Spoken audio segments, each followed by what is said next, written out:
সেনাপ্রধান জেনারেল ওয়াকারুজ্জামান, বিমান বাহিনীর প্রধান air chief marshal Hasan Mahmud Khan এবং নৌবাহিনীর প্রধান অ্যাডমিরাল মোহাম্মদ নাজমুল হাসান, তিন বাহিনীর এই তিন প্রধান কর্তা ব্যক্তি হজে যাবেন এমন একটি খবর সামাজিক যোগাযোগ মাধ্যমে ছড়িয়ে পড়েছে।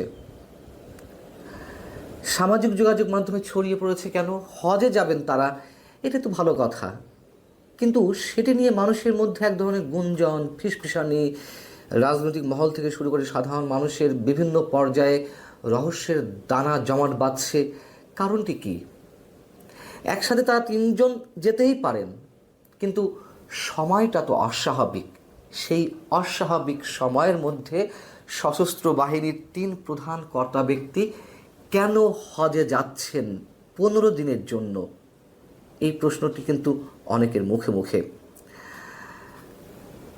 যদিও আন্তঃবাহিনীর জনসংযোগ পরিদপ্তর আইএসপিআর থেকে এখনও এ ধরনের কোনো তথ্য গণমাধ্যমে দেওয়া হয়নি। আমি নিজেও আমার নিজের জায়গা থেকে আইএসপিআর বা বিভিন্ন জায়গায় খোঁজখবর নেওয়ার চেষ্টা করেছি। যেটুকু জানা গেছে বা আমি যেটুকু জানতে পেরেছি যে তাদের হজে যাওয়ার কথা, কিন্তু এখনও কোনো ধরনের কনফার্মেশন পাইনি। আমি যাদের সাথে আলোচনা করেছি তারা কোনো ধরনের নিশ্চয়তা পাননি। তারপরও মানুষের মধ্যে প্রচণ্ড রকম এক ধরনের বিষাদের ছায়া বলি বা দুশ্চিন্তাগ্রস্ত অবস্থা বলি, এটি লক্ষ্য করা যাচ্ছে।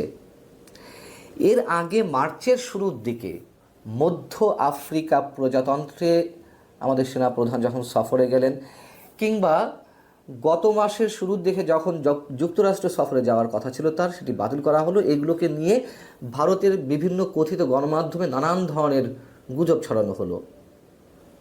সেনাপ্রধান ফিরতে পারবেন না, আফ্রিকা থেকে ফিরলেই তাকে অ্যারেস্ট করা হবে বা নামতে দেওয়া হবে না, তাকে ব্যাক করিয়ে দেওয়া হবে। ঠিক এই সব কারণেই তিনি আবার গত মাসে যে যুক্তরাষ্ট্র সফরে যাওয়ার কথা ছিল সেটি তিনি ক্যান্সেল করেছেন। এ ধরনের নানান গুজব, গুঞ্জন, নানান ধরনের অপতথ্য আমাদের সামনে এসেছিল। এর সত্যতা কতটুকু ছিল আমরা জানি না, তবে তিনি তো ফিরে এসেছেন অন্তত আফ্রিকার দেশ থেকে। আমাদের দেশের মধ্যে এরই মধ্যে সোশ্যাল মিডিয়ার মাধ্যমে এগুলো বেশ গুঞ্জন চলছে এগুলো নিয়ে। বাস্তবতা হচ্ছে সেনাবাহিনীর সঙ্গে সরকারের একটা গভীর দূরত্ব সৃষ্টি হয়েছে, সেটি আমরা জানি। এটা এখন ওপেন সিক্রেট। করিডোর ইস্যুতে সেনাবাহিনী তার অবস্থান স্পষ্ট করেছে। সেনাপ্রধান একেবারে প্রকাশ্যেই বলে দিয়েছেন তাদের অবস্থানটি কোথায়। তার অফিসারদের মধ্যে জাতীয় নিরাপত্তা উপদেষ্টা ডক্টর খলিলুর রহমানকে কেন্দ্র করে সরকারের সঙ্গে সেনাবাহিনীর মধ্যে একটা অস্বস্তিকর সম্পর্ক চলছে, সেটিও আমরা জানি। সেনাপ্রধানকে চাকরিচ্যুত করার একটা উদ্যোগ সরকারের পক্ষ থেকে নেওয়া হয়েছিল, এমন গুজবও বাজারে বেশ চাউর হয়েছিল। এই সবের মধ্য দিয়ে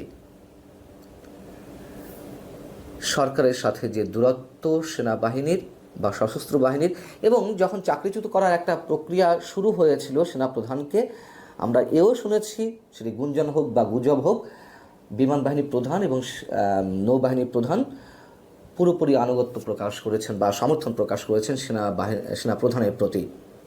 অর্থাৎ তারা সবাই ইউনাইটেড আছেন।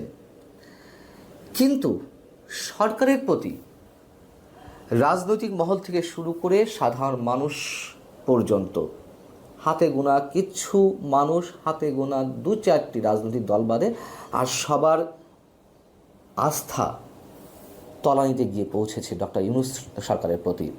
একথা তো সত্য।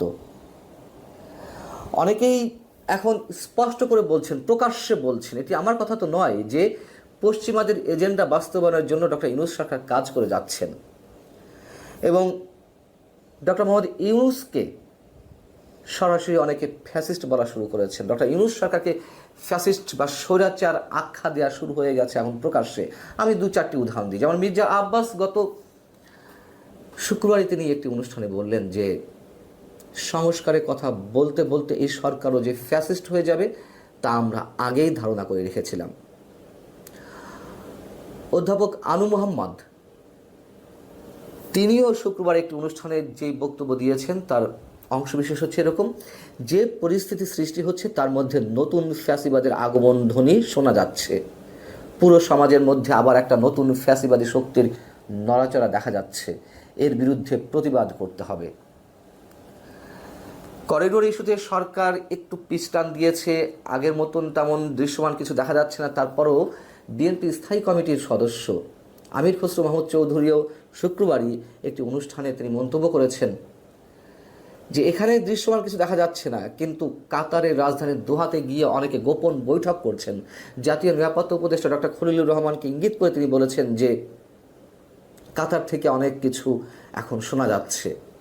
অর্থাৎ করিডোর যুক্তরাষ্ট্রের যে চাওয়া জাতিসংঘের মাধ্যমে সেটি বাস্তবায়নের জন্য সরকার এখনও চেষ্টা করে যাচ্ছে, তেমনটাই তিনি বলার চেষ্টা করেছেন। এরকম অনেক গুঞ্জন আমাদের কানে আসছে। তিন বাহিনী প্রধান দেশের বাইরে গেলে এই মুহূর্তে এই বিষয়টি সাকসেসফুল হয় কিনা, সরকার এটি দিয়ে দেয় কিনা, যদিও শোনা যাচ্ছে অনেকে বলেন যে এর মধ্যে অনেক কিছুই হয়ে গেছে, আমরা আসলে জানি না যে কতটুকু কী হয়েছে। তবে সশস্ত্র বাহিনীর প্রধান কর্তা ব্যক্তিরা যদি এই মুহূর্তে দেশের বাইরে যান, তবে এমন কিছু ঘটার সম্ভাবনাই অনেকের কাছে মনে হচ্ছে। অথবা তাদেরকে দেশে ফিরতে দেওয়া হবে না, নামতে দেওয়া হবে না, ল্যান্ড করতে দেওয়া হবে না, এরকম নানান ধরনের গুঞ্জন চলছে, যদিও আমরা অনেকে এইগুলোর প্রতি বিশ্বাস রাখতে চাই না।